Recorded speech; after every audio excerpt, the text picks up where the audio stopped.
Hello everyone and welcome back to this channel, and today we're going to be answering the question, what cards does Split accept? That's a very good question. You see, Split primarily works with your existing credit card. Yes, here's a more detailed breakdown of what I mean. Visa, like Visa card, Split generally accepts Visa credit cards. It also accepts MasterCard credit cards. In fact, it's widely accepted. Now, in some cases, Split may accept Discover credit cards, but this often depends on the specific merchants you are shopping with. It is not universally accepted across all Split merchants.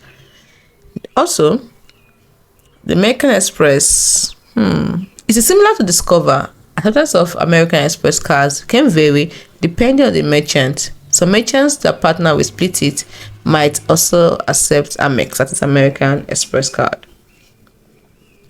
Alright, then the last one, let's say UnionPay. Yeah, you might also find that some merchants, depending on their location and customer base, accept UnionPay credit cards through Split. So those are the cards it accepts. Now, there are some important things you need to keep in mind.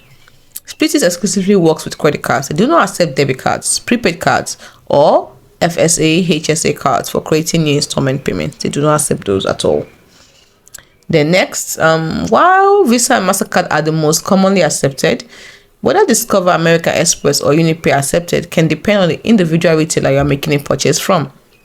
If you have a specific card in mind, other than Visa card or MasterCard, it's always a good idea to check the payment options at the merchant's checkout first.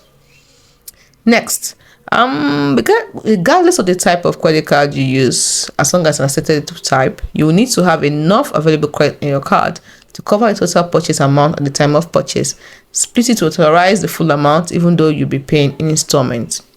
So in a nutshell, you can definitely count on using the Visa or MasterCard with Split.